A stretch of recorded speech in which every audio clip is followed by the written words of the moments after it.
അസ്സലാമു അലൈക്കും. മൂസാ നബി തൻ്റെ ഭാര്യയെ ആദ്യമായി കണ്ടുമുട്ടിയ സംഭവം വളരെ മനോഹരമായാണ് ഖുർആൻ വിശദീകരിക്കുന്നത്.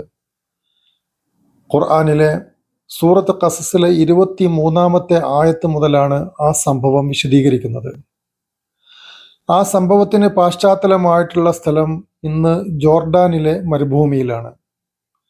വെള്ളമോ വെളിച്ചമോ യാത്രാ സൗകര്യങ്ങളോ ഒന്നും തന്നെ ഇല്ലാത്ത ആ പ്രദേശത്ത് പൊതുവെ ടൂറിസ്റ്റ് സംഘങ്ങളൊന്നും തന്നെ എത്തിപ്പെടാറില്ല. പക്ഷേ ഞങ്ങൾക്ക് ഈ യാത്രയിൽ ആ സ്ഥലം കാണുവാനുള്ള അവസരം ലഭിച്ചു. മാഉ മദിയൻ എന്നാണ് ഖുർആൻ ഈ പ്രദേശത്തെ പേര് വിളിക്കുന്നത്. ഈജിപ്തിൽ വെച്ച് ഒരു കയ്യബദ്ധത്താൽ ഒരു ഖിബ്തി മരണപ്പെട്ടതോടുകൂടിയാണ് അദ്ദേഹം സ്വദേശം വിടുന്നത്. അങ്ങനെ ഈ പ്രദേശത്തെത്തിയപ്പോൾ ഒരു ആൾക്കൂട്ടത്തെയും 2 യുവതികൾ അവിടെ നിന്ന് അല്പം മാറി നിൽക്കുന്നതായും കണ്ടു.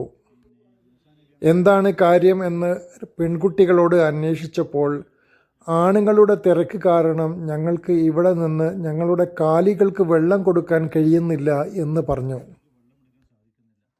അങ്ങനെ മൂസാ നബി ആ പെൺകുട്ടികളുടെ ആടുകൾക്ക് വെള്ളം കൊടുക്കുവാൻ വേണ്ടി സഹായിച്ചു. ആ കുന്നിൻ ചുവട്ടിലുള്ള ഈ ജലധാരയായിരുന്നു അത്. ഇപ്പോഴും ഇവിടെ ഈ ജലധാര നിലനിൽക്കുന്നു എന്നതാണ് കൗതുകകരം. ആ 2 പെൺകുട്ടികളും ഷുഐബ് നബിയുടെ മക്കളായിരുന്നു എന്നതാണ് ഒരു വ്യാഖ്യാനം. അങ്ങനെ അപരിചിതനായ ഒരു ചെറുപ്പക്കാരൻ തങ്ങൾക്ക് ചെയ്തു തന്ന ഈ സഹായത്തെപ്പറ്റി ആ 2 പെൺകുട്ടികളും വീട്ടിൽ ചെന്ന് പിതാവിനോട് ഉണർത്തി. എന്നാൽ ആ ചെറുപ്പക്കാരനെ ഒന്ന് നേരിട്ട് കാണണമെന്നായി ഷുഐബ് നബിക്ക്. അപ്പോൾ അതിൽപ്പെട്ട ഒരു പെൺകുട്ടി തൻ്റെ പിതാവിനോട് പറയുകയാണ്, ഖാല ഇഹ്ദാഹുമാ യാ അബതിസ്തഅ്ജിർഹു ഇന്ന ഖൈറ മനിസ്തഅ്ജർതൽ ഖവിയ്യുൽ അമീൻ. ഇദ്ദേഹത്തെ നിങ്ങൾ ഈ വീട്ടിലെ വേലക്കാരനായി നിയമിക്കുക, കാരണം ഇദ്ദേഹം ശക്തവാനും വിശ്വസ്തനുമാണ് എന്നാണ് ആ പെൺകുട്ടി പറഞ്ഞത്. ആ ആയത്തിന് പല വ്യാഖ്യാനങ്ങളുണ്ട്. അതിൽപ്പെട്ട ഒരു വ്യാഖ്യാനം, ഈ മാഉ മദിയനിൽ നിന്ന് വീട്ടിലേക്ക് നടന്നു വരുമ്പോൾ സ്വാഭാവികമായും പരിചയമില്ലാത്ത ഒരു ആൺകുട്ടിയും ഒരു പെൺകുട്ടിയും ആകുമ്പോൾ അവർക്ക് എന്തെങ്കിലുമൊക്കെ സംസാരിച്ച് നടക്കുവാനുള്ള ഒരു താല്പര്യം കാണും. പക്ഷേ മൂസാ നബി ആ സമയത്തൊന്നും തന്നെ ആ പെൺകുട്ടിയോട് സംസാരിച്ചില്ല എന്നതിനാൽ അദ്ദേഹം വിശ്വസ്തനാണ് എന്ന് ഈ കുട്ടി പറയുന്നത്. രണ്ടാമത്, ഈ പോകുന്ന വഴിയിൽ ഒരു വലിയ പാറക്കല്ലുണ്ടായിരുന്നു.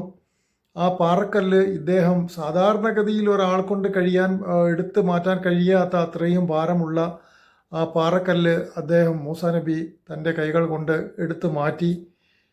ഈ 2 കാരണത്താലാണ് ആ പെൺകുട്ടി ഖവിയ്യ് അസീസ് എന്ന് മൂസാ നബിയെ വിശേഷിപ്പിച്ചത് എന്നാണ് ഖുർആൻ വ്യാഖ്യാതാക്കൾ പറയുന്നത്. ചുരുക്കി പറഞ്ഞാൽ, അതിൽപ്പെട്ട ആ ഒരു പെൺകുട്ടിയെ 8 വർഷത്തോളം തൻ്റെ വീട്ടിൽ ജോലി ചെയ്യണമെന്ന വ്യവസ്ഥയിൽ ഷുഐബ് നബി മൂസാ നബിക്ക് വിവാഹം ചെയ്തു കൊടുക്കുകയാണ്. അങ്ങനെ ആ 8 വർഷം പൂർത്തിയാക്കിയതിന് ശേഷം മൂസാ നബി തൻ്റെ ഭാര്യയെയും കുട്ടികളെയും കൂട്ടി ഈജിപ്തിലെ സീനായി മരുഭൂമിയിലെ ഈ പ്രദേശത്തേക്കാണ് പിന്നെ വരുന്നത്.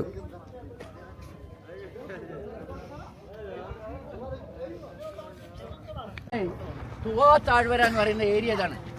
അതായത് ഖുറാനിലെ ഇന്നക ബിൽ വാദിൽ മുഖദ്ദസ് തുവ, നീ ഇപ്പോൾ തുവായിലെ പരിശുദ്ധമായ മലഞ്ചെരുവിലാണ് നിൽക്കുന്നത് എന്ന് പറഞ്ഞു. ആ സ്ഥലമാണ് ഈ കാണുന്ന. അവിടെ സീനാ പർവ്വതം നമ്മൾ തിരുവാണ് കാണും. അവിടുന്ന് ഒരു മലയിലേക്ക് നോക്കൂ. ആ പർവ്വതം അതിൻ്റെ സ്ഥലത്ത് ഉറച്ചത് എനിക്ക് കാണണം. അള്ളാഹുവേ, എനിക്ക് നിന്നൊന്ന് കാണണം എന്ന് പറഞ്ഞു. കാണാൻ കഴിയില്ല. ഇന്നക്കെല്ലാം തറാനി കാണാൻ പറ്റില്ല. എന്നാൽ അങ്ങനെ നോക്കുന്നുണ്ട്. അപ്പോൾ അള്ളാഹു പ്രത്യക്ഷപ്പെട്ടപ്പോഴേക്കും പർവ്വതം തകർന്നു എന്ന് പറഞ്ഞു. ആ തകർന്ന പർവ്വതം ആ കാണുന്നത്, ഈ കാണുന്നത്. അതിൻ്റെ അറ്റത്ത് ചെറിയൊരു ഇതല്ലേ, ഈ 2ൻ്റെ ഇടയിലല്ലേ, ഈ 2 പർവ്വതങ്ങളുടെ ഇടയിൽ നിന്ന് അടുക്കലത് അല്ല. നേരെ മുന്നിലേക്ക് നോക്കി ഇങ്ങനെ. അതെ, അതാണ് ജബൽ തജല്ലി എന്നാണ് അതിന്റെ പേര്. കാരണം ഖുർആനിൽ പറഞ്ഞ് ഫലമാ തജല്ല റബ്ബുന. ഏതായിരുന്നാലും അതെ, ഇതൊക്കെ കൂടെ ഉൾപ്പെടെ അവിടെ വെച്ച് വിശദീകരിക്കാൻ.